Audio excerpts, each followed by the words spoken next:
ये जो Canada, Australia, पुर्तगाल, बरतानिया सब अब फ़लस्तीन खुद मुख्तार रियासत के तौर पर उसे तस्लीम कर रहे हैं, ऐलान कर रहे हैं। ये बड़ी इंपॉर्टेंट डेवलपमेंट है। फिनलैंड और न्यूजीलैंड आर द नेक्स्ट, वो भी कर सकते हैं इस सिलसिले में।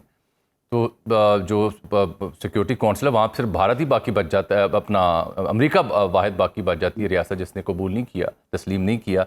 लेकिन नेतन्याहू जवाब में कह रहे हैं कि जी ये एक दहशतगर्द रियासत को मुसल्लत करने की ताज़ा कोशिश जो हो रही है, अमेरिका से वापसी पर इसका जवाब दूंगा।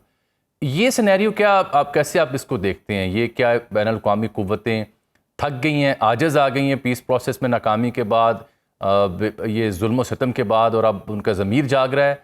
क्या इम्पैक्ट होगा सर इसका इसराइल के ऊपर?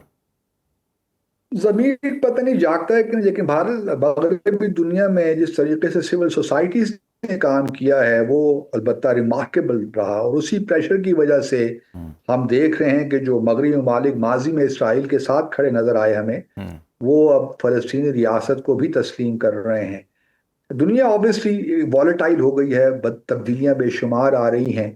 अब 150 से ज़ायद ममालिक ने फ़लस्तीनी रियासत को तस्लीम तो कर लिया, ये मॉरल विक्ट्री तो है, लेकिन ज़मीनी हक़ाइक़ बिल्कुल मुख्तलिफ हैं। क्या उस पे क्या कुछ नताइज निकल सकते हैं? बिन नेतन्याहू और जो फार राइट की जो कोalition है इस वक्त, वो तो बहुत अपनी पोजीशन पे कायम है, और जब तक अमेरिका का प्रेशर बिल्ड नहीं होता, मैं नहीं समझता कि इसराइल को कोई परेशानी लाहक हो सकती है इस सारे मामले में। ठीक। क्या अमेरिका वो प्रेशर बिल्ड कर सकता है? अब ये एक देखने की बात है। सबसे पहले तो देखिए ना, पहले तो हमने ये इंश्योर करना है कि जो वेस्ट बैंक है वो एनेक्स न करे इसराइल, और वो मेरे ख्याल में शायद वहाँ पे थोड़ा बहुत इसराइल को जो सेंसिटिविटीज़ हैं गल्फ कंट्रीज़ में उसको मद्देनज़र रखेगा, क्योंकि ट्रम्प की ये ख्वाहिश तो ज़रूर है कि अब्राहम अकॉर्ड्स को दोबारा शुरू किया जाए, लेकिन इस मामला काफ़ी गंभीर है। और ट्रम्प को जहाँ देखिए ना, असल चीज़ें तो गजा थी और यूक्रेन था, इन दोनों मामलात में नाकामी हुई। ट्रम्प साहब को वो कामयाबी नहीं मिली जो हम लोग भी उम्मीद जिसकी कर रहे थे, जिसका वो भी एक क्लेम कर रहे थे कि यहाँ पे मैं फौरी तौर पे कुछ ना कुछ कर लूंगा, लेकिन यहाँ पे उनको नाकामियों का सामना करना पड़ रहा है। और मुझे लगता यही है कि ये एक मॉरल विक्ट्री ज़रूर है, लेकिन अभी इसराइल की जो कोalition गवर्नमेंट है, जो बिन नेतन्याहू है या जो स्मोट्रिच, जो बिन गवेर वगैरह लोग हैं, इनका जो ग्रेटर इसराइल का जो एक ज़ायनिस्ट एजेंडा है, मुझे नहीं लगता कि फ़िलहाल कोई हम ज़मीन पे या मारूजी हालात कोई तब्दील हो जाएंगे। बदकिस्मती है, जब तक मुसलमान दुनिया कुछ अपना मिल के कुछ एक्शन नहीं लेगी, ख़ास तौर पे जो गल्फ़ कंट्रीज़ हैं ये अपने ताल्लुकात ख़त्म नहीं करेंगे, और तुर्की वगैरह सफारती ताल्लुकात ख़त्म नहीं करेंगे, उस वक्त तक इसराइल पे वो प्रेशर बिल्ड नहीं हो सकता। ये बात आपने ठीक की। अभी जो रिसेंटली बासित साहब जो अरब इस्लामिक समिट भी हुआ, उसको आप देख लें, उसका नतीजा क्या निकला। उसके बाद सिर्फ एक ही हाईलाइट है कि पाकिस्तान और सऊदी अरब का दिफाई मुआहिदा हुआ, लेकिन अनलाइक दिस एग्रीमेंट बाकी ममालिक की गैस की सप्लाई भी है, ट्रेड भी है, और एक दूसरे को तस्लीम भी करते हैं। तो ये इस्लामी ममालिक तो ट्रेड तक या सिफारती लातकाल का ऐलान नहीं कर सके। ये तो बेबसी का आलम है। मजबूर हैं या कोई इकनॉमिक तौर पर हिट हो सकते हैं? कतर के हमले के बाद कुछ तो बेयर मिनिमम होना चाहिए था सर। कुछ ने बिल्कुल होना चाहिए था, बल्कि सफारती, देखिए मलेशियन प्राइम मिनिस्टर ने बड़ी ज़बरदस्त तकरीर की थी। उन्होंने यही कहा था, अनवर इब्राहिम साहब ने, कि आपने सफारती ताल्लुकात ख़त्म कर दीजिए, ट्रेड ख़त्म कर दीजिए, और उसके अलावा भी अगर आप देखिए, आप अपनी एयर स्पेस बंद कर दीजिए इसराइल के लिए, वो भी एक बहुत बड़ा इक़दाम होगा। तो बहुत सी चीज़ें हो सकती हैं, लेकिन मुस्लिम दुनिया में वो लगता नहीं है, और वो शायद अमेरिका की जानिब देख रहे हैं कि अमेरिका कुछ करे तो फिर बात बनेगी। और ये बात भी किसी हद तक ठीक है कि अमेरिका के प्रेशर के बगैर इसराइल की हुकूमत से हम कोई तवक्को नहीं रख सकते, लेकिन ट्रम्प पर प्रेशर बिल्ड करने के लिए बहरहाल मुसलमान दुनिया को कुछ ना कुछ इक़दाम लेने पड़ेंगे। और अगर कल परसों जो मुलाकात हो रही है प्रेसिडेंट ट्रम्प की कुछ मुसलमान ममालिक लीडरों के साथ, तो उसमें हम उम्मीद करते हैं कि अपना जो केस है सही मानों में सामने रखेंगे। सर मुख्तसर जाने से पहले आज आपसे बड़ा तफसीली मुकालमा हो रहा है। आपने भी भारत में सिफारतकारी की है, राइवलरी तो हमारी हमेशा से थी, तल्ख ताल्लुकात भी थे, लेकिन इनकी क्रिकेट टीम जिस नहज पर पहुंच चुकी, जिस तरह से पोलिटिसाइज चीज़ों को कर रही है, ये तो आपके दौर में भी नहीं हुआ करता था। तब भी मैच तो खेल लेते थे, खिलाड़ी हाथ में ला लेते थे। ये क्या हुआ है?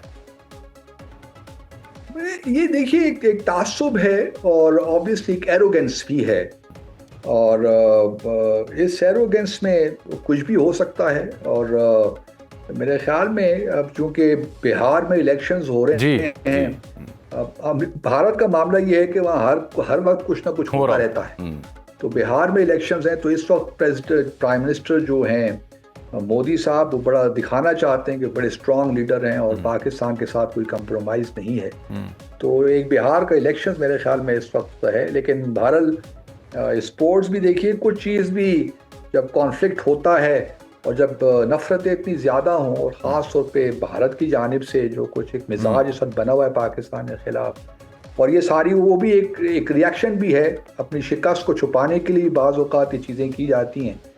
तो मैं तो तवक्को रखता हूँ इन तमाम चीज़ों की, हिंदुत्व जो माइंड सेट है उससे it can be more worst. बिल्कुल ठीक कह रहे हैं, आई एग्री विद यू। अच्छा सर, इसी से जुड़ा एक और मामला भी है, और वो जो दोहा अकॉर्ड का बार बार तालिबान अब अपने दिफा में उसको जिक्र कर रहे हैं, उसकी शिक नंबर 1 और 4 को, कि सालमियत जो होगी और फिर किसी के ख़िलाफ़ सरजमीन इस्तेमाल नहीं होगी। तो अगर उनको अपनी सालमियत या टेरिटरी की जो सालमियत है वो उनके जहन में है इस मुआहदे के तहत, तो उन्हीं की सरजमीन पाकिस्तान के लिए भी तो इस्तेमाल होती है। वहाँ पे सेफ हेवन्स हैं, 60 से ज़्यादा हमारी ऑफिशियल स्टेटमेंट्स हैं ये।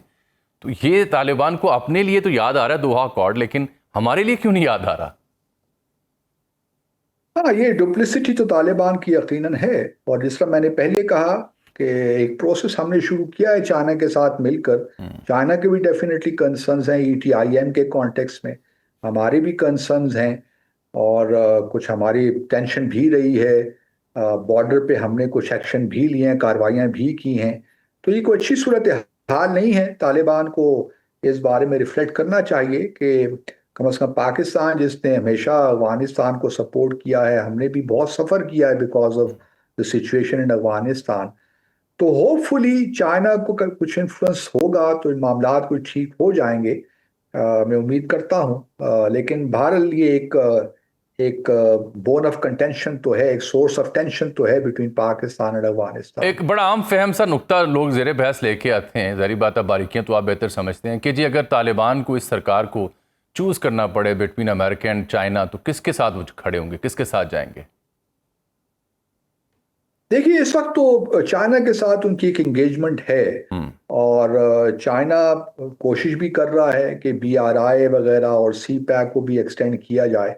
तो मेरे ख्याल में चाइना उनके लिए एक बेहतर पार्टनर होगा। लेकिन सफारतकारी में ऑब्वियसली दरवाजे खुले रखने पड़ते हैं सब की तरफ, और मेरा नहीं ख्याल कि अमेरिका की जानिब भी कोई ऐसा आ जाएगा कि जहाँ पे इधर और की बात होगी।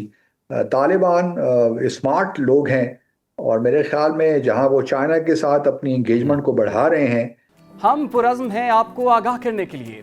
अगर आप दुनिया भर से हासिल होने वाली इत्तलात, मालूमात और ख़बरें जानना चाहते हैं तो अभी सुनो न्यूज़ का YouTube चैनल सब्सक्राइब करें और बेल आइकन पर क्लिक करें।